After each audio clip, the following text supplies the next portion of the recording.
এত শীত যেহেতু গায়ের ভিতরে তো 2-4টা জাম্পার কোট দিয়েই দেবে।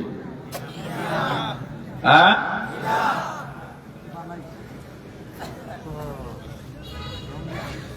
অতএব একটু শীতের চিন্তা না করে যারা দাঁড়ায় রয়েছেন 30 সেকেন্ডের মধ্যে বসবেন। ওই যে পিছনটা ওইদিকে আনা শুরু করছে, বসেন, বাকিরা বসেন, নাহলে আপনারাও যান। দাঁড়ায় রয়েছে যারা দাঁড়ায় আছেন আপনাদের কি বলছে, বসেন। এই দিনটার জন্য আফসোস করবেন কিয়ামতের দিন, মনে রাখেন। এই সবাইকে সাক্ষী রেখে বললাম, বসে পড়েন, সবাই ঢুকে বসে পড়েন। বসলেই দেখবেন গরম লাগে, ভালো লাগবে। 2 দিন আগে এক মাহফিলে গেছে, শীত তো কয়দিন ধরে, এখন রাতের থেকে দিনের মাহফিল গুলোতে কয়দিন লোক বেশি হচ্ছে সব জায়গায়। বলে হুজুর লোকজন কম, মন খারাপ। আমারে সান্ত্বনা দিয়ে বলে, হুজুর আমাকে মন খারাপ, আপনিও যদি মন খারাপ করেন কেমন দেখায়। কেন, কি হয়েছে? মানে আমি তখনও প্যান্ডেলে যাই নাই। বলে শীতের কারণে মানুষ বের হতে পারছে না, প্রচন্ড শীত। আমি বললাম তো সমস্যা কি? লোক সবাই ঘরে বসে বয়ান শুনবে, মাঠে কম, সমস্যা কি? আপনাদের মন খারাপ কেন? মাহফিলের আয়োজন করলাম, লোকজন যদি না আসে, সবাই তো আসতে পারবেন, আল্লাহ যাদেরকে কবুল করবেন তারাই তো আসবে। আর যাদেরকে কবুল করবে না, কয়েকবার বলার পরে দেখেন না দাঁড়ায় রয়েছে, আমার বয়ান শুনতে আসছে। আমি বলছি ভিতরে ঢুকে বসতে, আমার কথা মানলো, কথা হয় না, মানলো। যে আমার কথা মানে না, সে আমার বয়ান শুনে কি করবে? সে তো আমার কথা মানেই না। আমি বাকি যে কথাগুলো বলবো এগুলো শুনেও বাকি করবে।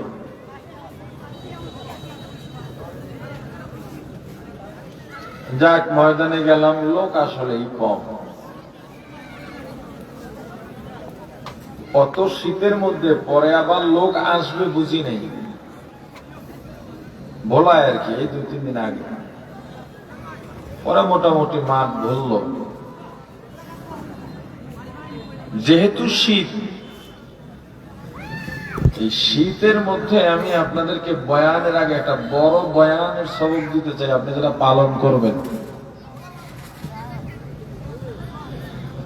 সেটা হলো, যারা সামর্থ্যবান তাদের বাসায় তো কম্বল আছে, আছে না নেই? আপনার দেখেন, এই প্রত্যেক বছর এসে আপনার কথার জবাবের জন্য আমার আপনাদেরকে ঠেলতে হয়। ব্যাপারটা এটা তো আপনাদের সাথে আমার ওয়াদা ছিল না। ওয়াদা ছিল, এবার এসে আমার আর বলতে হবে না, আপনারা মনে রাখবেন।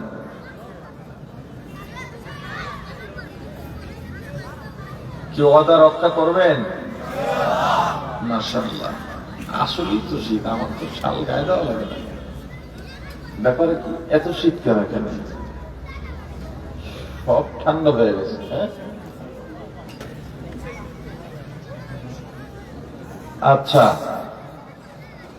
যারা সামর্থ্যবান তাদের বাসায় কম্বল আছে না খালি গায়ে ঘুমান? আছে। এখানে যারা বসছেন মোটামুটি কি শীতের পোশাক ছাড়াই বসছেন, না প্রত্যেকের গায়ে শীতের পোশাক আছে?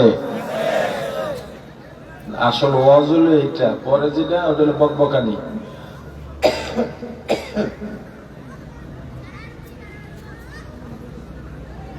প্রত্যেককে একটা ওয়াজ বাস্তবায়ন করতে হবে, খুব কষ্টের না, সহজ। আজকে ওয়াদা করতে হবে, আগামী কালকে আপনার আমার মতো বহু মানুষ আছে যারা একটা চাদর গায়ে দিতে পারে না, আছে না নাই? আপনার আমার মতো বহু মানুষ আছে স্ত্রী সন্তান নিয়ে এই শীতে একটু আরামে বাসায় ঘুমাইতে পারে না। প্রচন্ড শীত, ছেলে মেয়ে কান্নাকাটি করে, নিজেদেরও কষ্ট হয়। বাসায়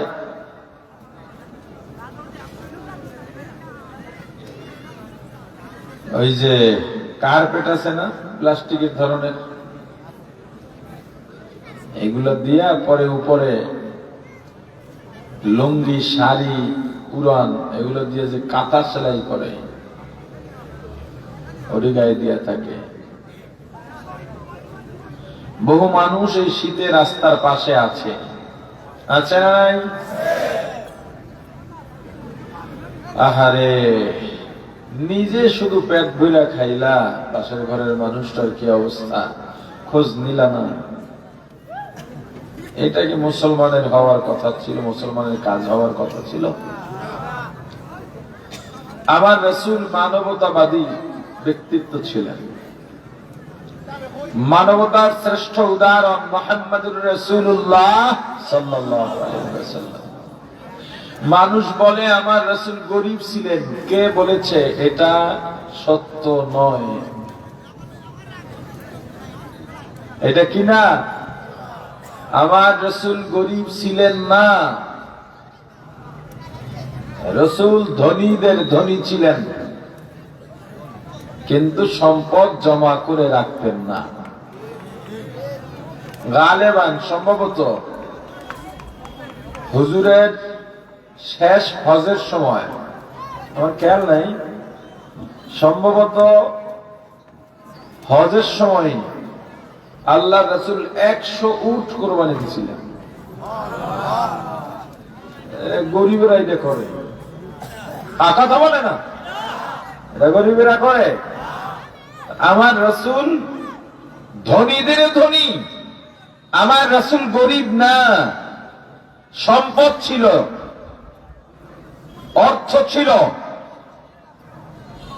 কিন্তু যা আসতো আমার রাসূল জমিয়ে রাখতেন না, দিয়ে দিতেন। নিজে না খেয়ে অনাহারীদের খাওয়াতেন।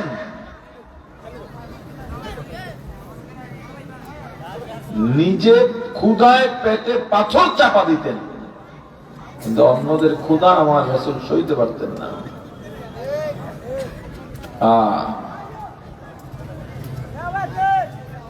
দরদি রাসূল, মায়ার রাসূল, আমরা সেই রাসূলের উম্মত। আমাদের আশপাশে যারা আছে, প্রিয় ভাই, এইটা বড় ওয়াজ। আমার পাশের ঘরে কি খায় না খায় ওইটা খোঁজ নেওয়া। আমি শুধু গোস্ত মাছ দিয়ে খেলাম, বাজারে ইলিশ মাছের কেজি 3000 টাকা, 4000 টাকা। গত কয়েকদিন আগে আমার বাড়িতে মাহফিলে ঢাকা থেকে বড় বড় ওলামায়ে কেরাম গেছেন। চিন্তা করলাম কুয়াকাটা গেলে মানুষ ইলিশ মাছ খেতে চায়, আর ওকে পাঠালাম ইলিশ আছে, বড় ইলিশ লাগবে। 2 কেজি ওজনের একটা ইলিশ পাওয়া গেছে। 2 কেজি ওজনের যে ইলিশ যদি আনতে হয়, 1 কেজির দাম 4500 টাকা। ওই সাইজের মাছটা আনতে হলে 2 কেজিতে আমার 9000 টাকা দিতে হবে। তুমি তবু সেটা কিনে খাও। পাশের বাসায় বছর একদিন ইলিশ চোখে দেখে না, তুমি খোঁজ নিলা না। পাশের বাসায় খাবার পায় না, তুমি খোঁজ নিলা না। তুমি কত রং বেরঙের পোশাক পরো, কত ধরনের সাজগোজ করো, তোমার পাশের বাড়িতে গরিব মানুষ, পোশাক নাই, ঈদের দিন তুমি 10 সেট কাপড় কেন, তোমার পাশের বাসায় ছেঁড়া জামা সেলাই করে, ধৌত করে, স্ত্রী ছাড়াই ঈদগায় যায়, পায়ে যে জুতা ছেঁড়া সেলাই করে নিয়েছে, আর তুমি আনন্দ করো, বিশাল আয়োজন করো। তোমার বাড়িতে লাইনে লাইনে মেহমান আসে, কত আনন্দ। ঘরে ঢোকে, বের হওয়ার সময় দাঁত খুঁজতে খুঁজতে বের হয়। অনেক কিছু খাওয়া দাওয়া করেছে। পাশের বাসায় গরিব মানুষ জানালা দিয়া তোমার বাড়ির অবস্থা দেখে আর চোখের পানি ফেলে কাঁদে। তুমি যদি তোমার অর্থ দিয়া সাধারণ মানুষের কাজে নাই আসতে পারো, যদি খেদমত নাই করতে পারো, তোমার এই সম্পদ দিয়া, অর্থ দিয়া লাভ কি? আছে কোন লাভ? এজন্য আবারও বলি, সবচেয়ে বড় ওয়াজটা আগামীকাল করতে হবে।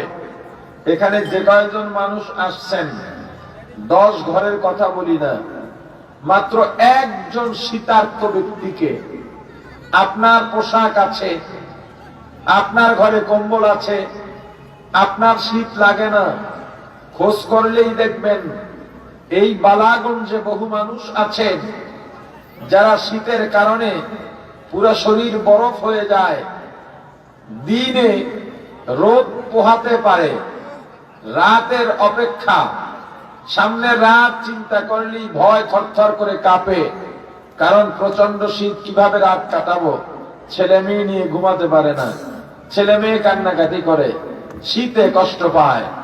আপনার পোশাক আছে, আপনার কম্বল আছে, আগামীকাল প্রত্যেকে সির্ফ একজন ব্যক্তিকে শীতের একটা পোশাক বা একটা কম্বল দিবেন।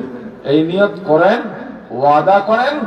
আমি জানি এখানে প্রত্যেকের সামর্থ্য আছে, আমি 10 জনকে দিতে বলি নেই, মাত্র একজন শীতার্ত ব্যক্তিকে, যার শীতের পোশাক নাই অথবা বাসায় কম্বল নাই, খোঁজ নিয়া তাকে একটা শীতের পোশাক অথবা কম্বল দিবেন, শীত বস্ত্র দিবেন। এই ওয়াদা আমার সাথে করলে আমি সামনে বয়ান আগাবো ইনশাআল্লাহ। সবাই কি, এরা নিয়ত না, শুধু ওয়াদা দিতে হবে, শুধু নিয়ত না, কি করবেন কথা হয় না। যে আবার আইসা তোমাদের দাঁড়াইলে আমার যুবক ভাইরা, কেন দাঁড়াইছো, বসতে হবে, জায়গা আছে, আবার ওদিকে দৌড়ায়, আবার কতক্ষণ বসে দাঁড়াবে, আবার ওদিকে দৌড়াবে, এইভাবে আর কতকাল চলবে। আর একবার যাইবা আর আসতে পারবা না, আজরাইল থাবা দিয়ে নিয়ে যাবে। নাই ক্ষমতা আজরাইলের নাই, ভাগে ভাগে কই ভাগবা, যাওয়াটা কোথায়, যাওয়ার জায়গা আছে কই? আল্লাহ যদি জিজ্ঞেস করেন একটু শীত দেখে কি বাহানাটাই না করলা।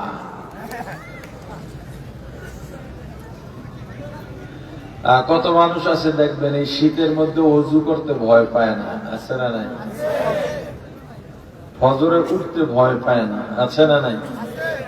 দাঁড়ায় রয়েছেন, এই যে পেশে কি বইলে তো যায় না, এখন ওই কোনায় একটু জায়গা আছে, পানি তো পড়ে না, পড়ে, তাহলে এই কোনাটায় বসেন, এদিকে এই বাম পাশে, আমার বাম পাশে, আপনাদের ডান পাশে।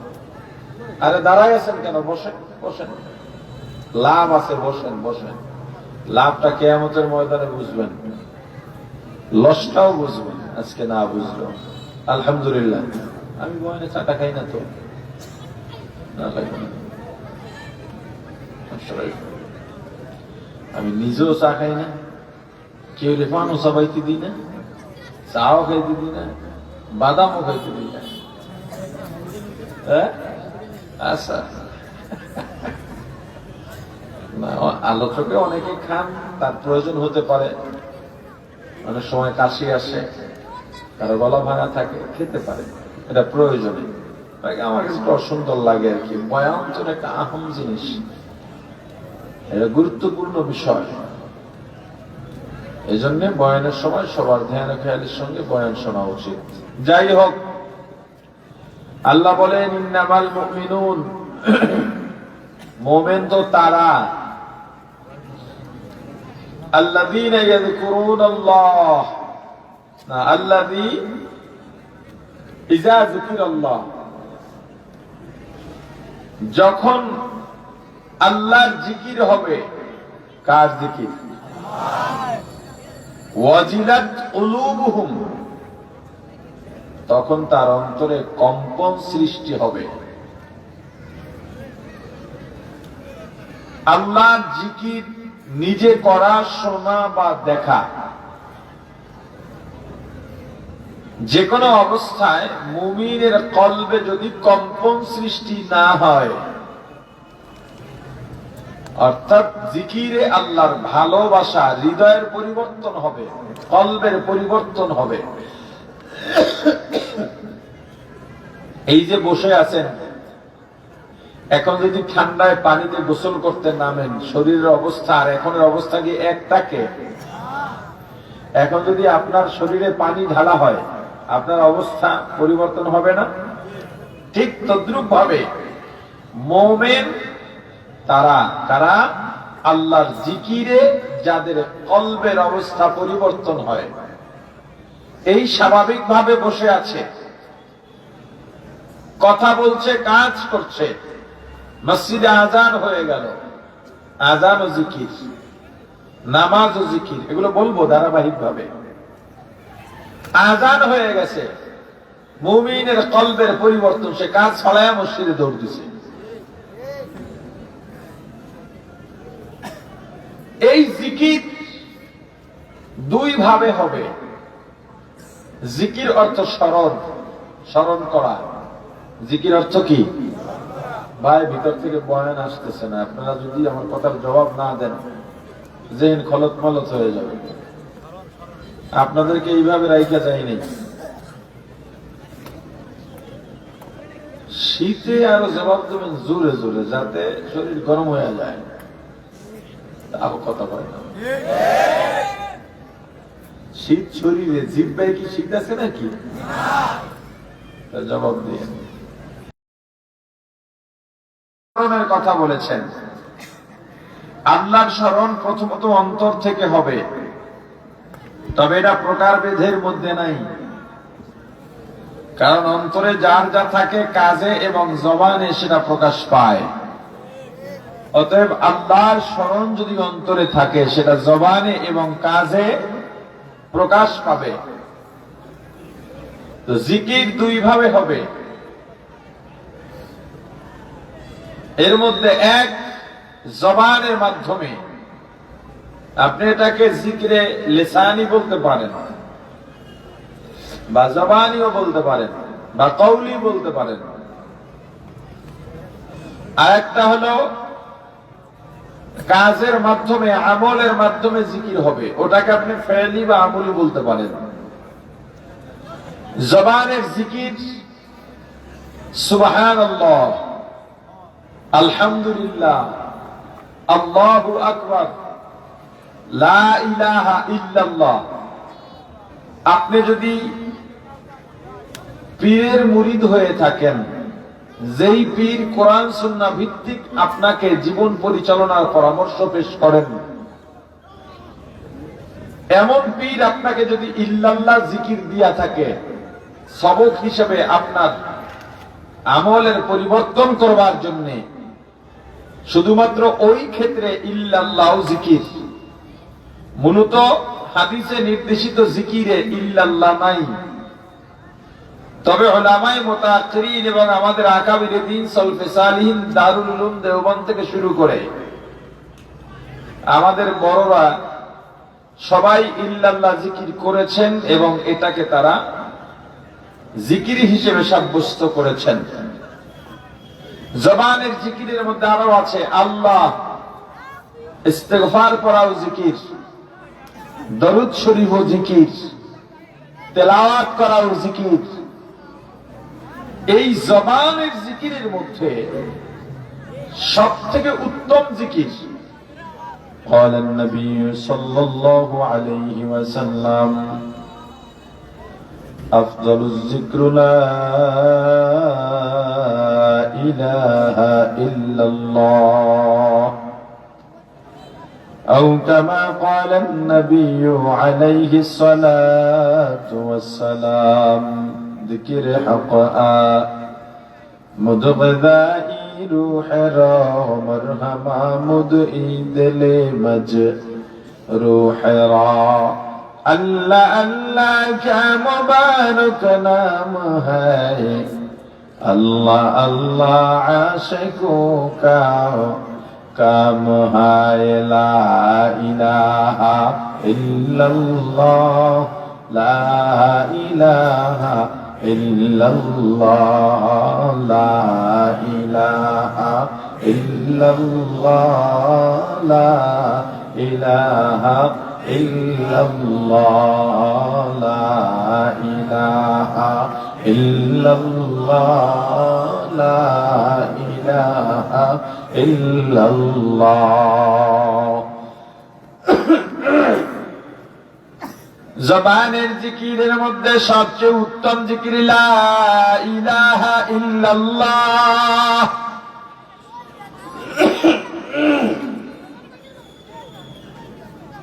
লা ইলাহা ইল্লাল্লাহ এমন এক জিকির, এই পৃথিবীতে লা ইলাহা ইল্লাল্লাহ সবচেয়ে দামি ইসমে আযম। লা ইলাহা ইল্লাল্লাহর মাধ্যমে আল্লাহর এত বেশি বরাত আর একাকিত্ব ঘোষণা করা হয়, এত সুন্দর বাক্য আর নাই। লা নাই নাই নাই কিচ্ছু নাই, ইলাহ কোন ইলাহ নাই, রিজিকের মালিক নাই, হায়াতের মালিক নাই, মৌতের মালিক নাই, কিচ্ছু নাই দুনিয়ায়, ক্ষমতার মালিক নাই, সম্মান দেওয়ার মালিক নাই, কিছুই নাই। যত যা দেখো কিচ্ছু নাই, ইল্লাল্লাহ একমাত্র আল্লাহ ব্যতীত, একমাত্র। আবার লাইন দিয়ে খারাইছে তো বরক দেওয়া বলি আর কি জায়গা কি শেষ বসায় দেখাও যায় না। আছে না কোনায় জায়গা আছে না? বসেন এখানে একটু। আর ভাই লাভ আছে তো, দাঁড়াইয়া বয়ান শুনতে মজা আছে।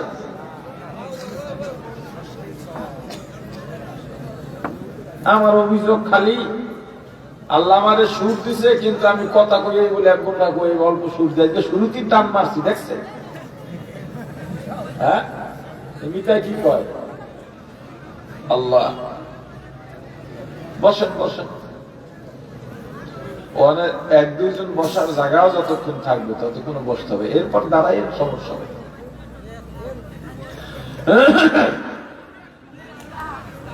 আল্লাহ লা ইলাহা ইল্লাল্লাহ, এই এক বাক্যের মধ্যে আপনি আমার আল্লাহর একদম কাছাকাছি চলে যেতে পারেন। এই এক বাক্যের মাধ্যমে আমার আল্লাহর পরিচয় মিলানো যায়। লা ইলাহা ইল্লাল্লাহ, লা ইলাহা ইল্লাল্লাহ কে? আল্লাহু লা ইলাহা ইল্লা হুয়াল হাইয়ুল কাইয়্যুম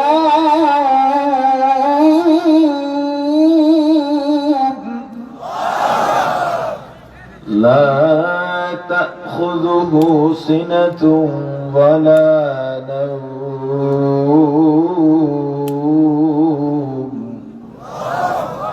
قل هو الله أحد الله الصمد لم يلد ولم يولد ولم يكن له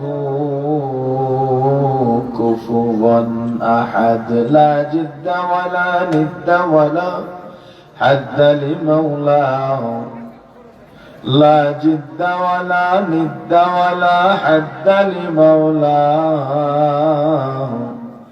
الآن كما كان ولم يلق زوالا الآن كما كان ولم يلق زوالا لا جد ولا جدة لا عم وخالا لا جد ولا جدة لا عم وخالا لا هيئ لا سورة لا شبه لمولاه لا هيئ لا سورة لا شبه لمولاه لا إله إلا الله لا إله إلا الله لا إله إلا الله لا إله إلا الله لا إله إلا الله لا إله إلا الله প্রাণের ভাই আমার বলেন তো আল্লাহ কয়জন? কুল হুয়াল্লাহু আহাদ, এটাও লা ইলাহা ইল্লাল্লাহর মধ্যে আছে। বলেন তো হায়াতের মালিক কে? আল্লাহর নাম নিতে লজ্জা আছে নাকি? আওয়াজ দিয়ে বলেন হায়াতের মালিক কে?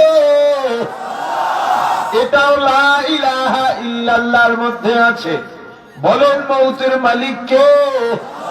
রিজিকের মালিক কে? শান্তির মালিক কে?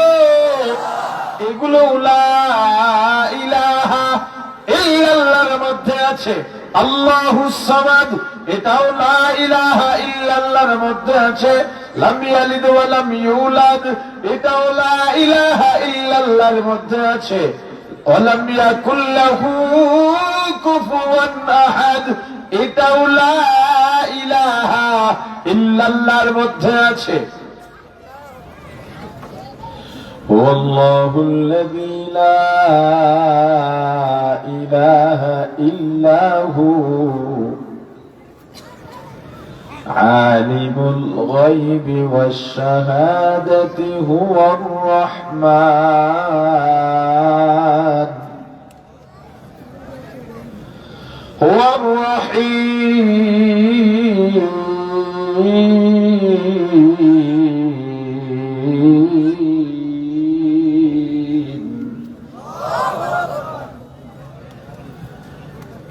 هو الله الذي لا إله إلا هو عالم الغيب والشهادة هو الرحمن الرحيم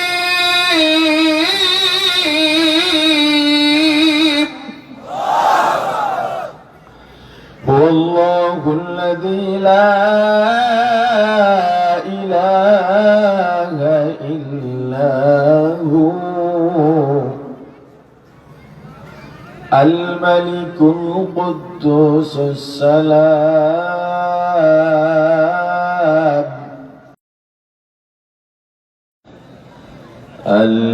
المتكبر سبحان الله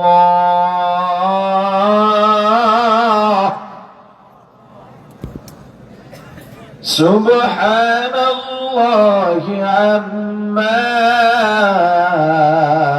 يشركون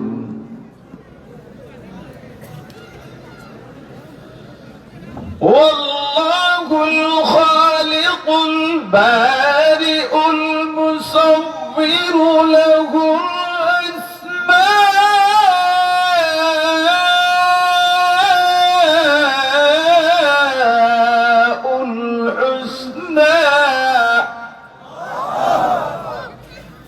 يسبح له ما في السماوات والأرض وهو العزيز الحكيم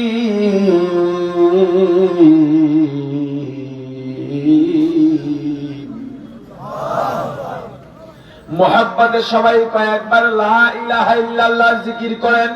لا إله إلا الله لا إله إلا الله لا إله إلا الله لا إله إلا الله لا إله إلا الله সবাই আরো জোরে لا إله إلا الله لا إله إلا الله لا إله إلا الله لا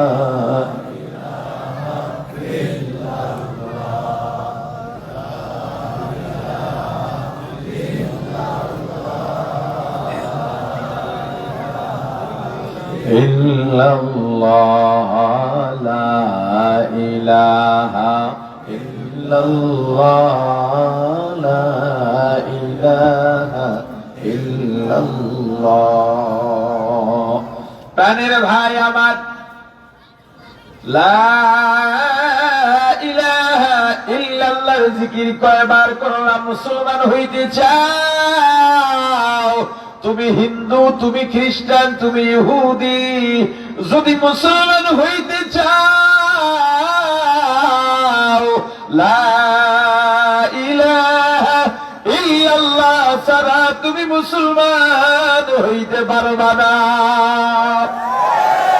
লা ইলাহা ইল্লাল্লাহ এমন এক জিকির, যেই জিকির কলবের কুফুরিকে সাফ করে ঈমানের নূর ঢুকায় দেয়।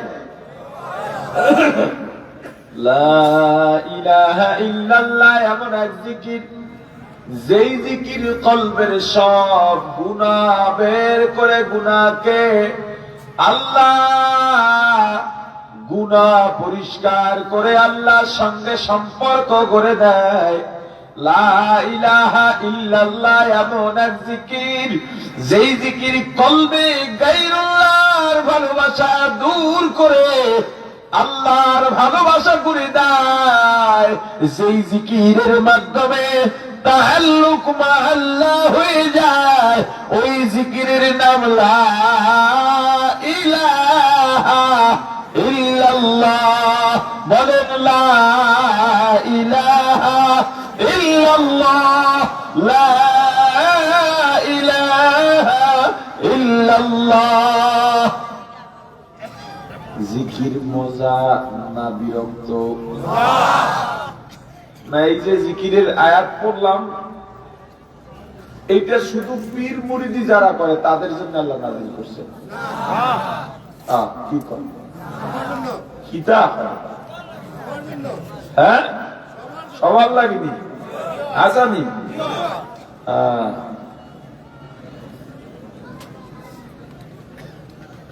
সবার লাগে ঠিক আছে, কিন্তু যারা আওয়ামী লীগ করে এটার লাগে না।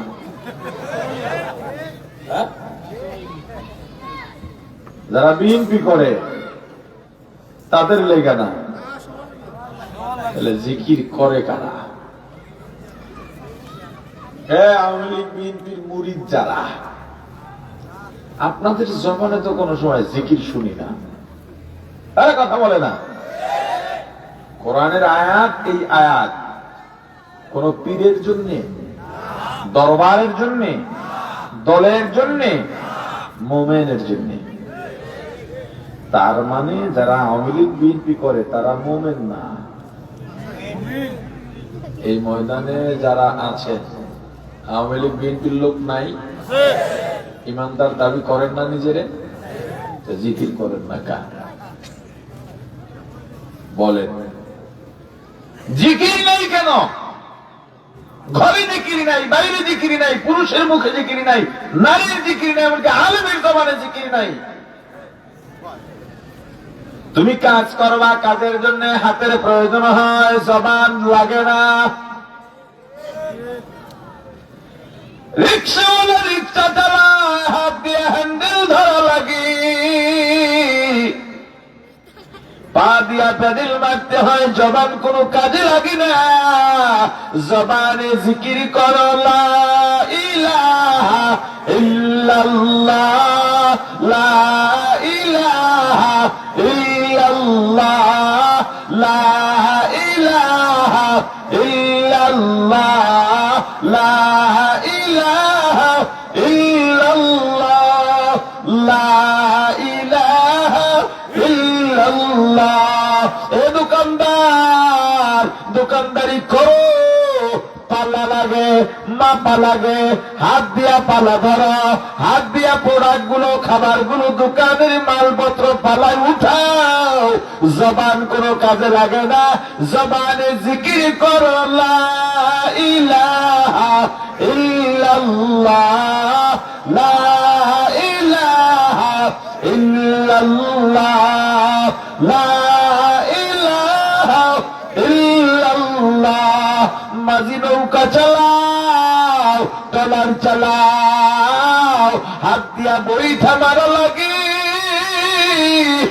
জবানটা কোনো কাজে লাগে না। জবানে জিকির করো লা ইলাহা ইল্লাল্লাহ, লা ইলাহা ইল্লাল্লাহ, লা ইলাহা ইল্লাল্লাহ। কিন্তু তোমার ভেতরে জিকির নাই, তোমার ঘরেও জিকির নাই,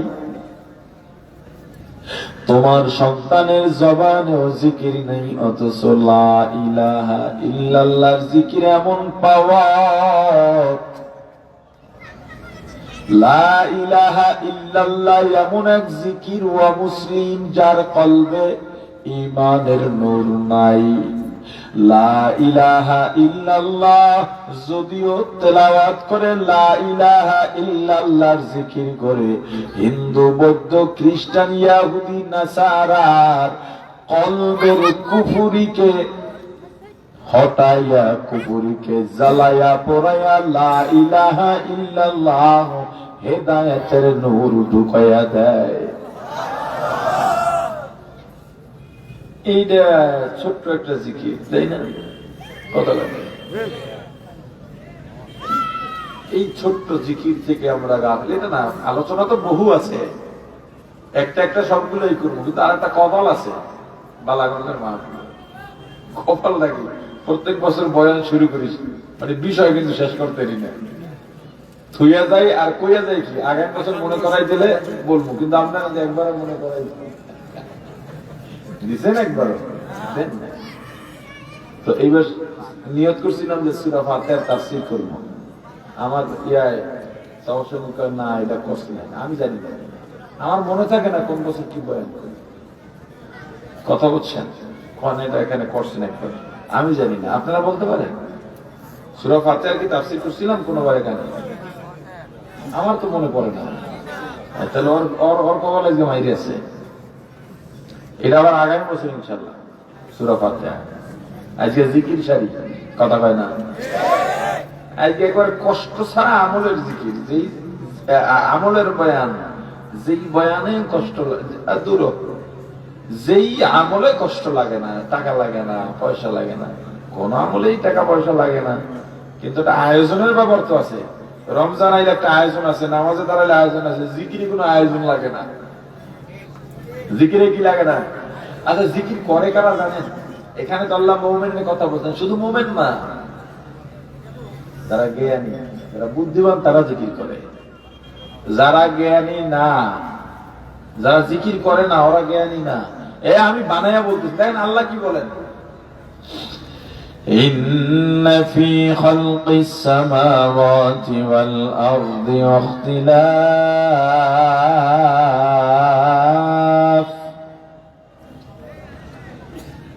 ইখতিলাফিল লাইলি ওয়ান নাহার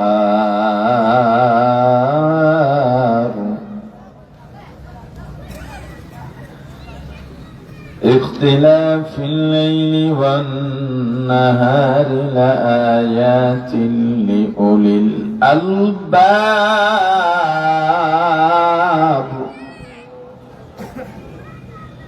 اختلاف الليل والنهار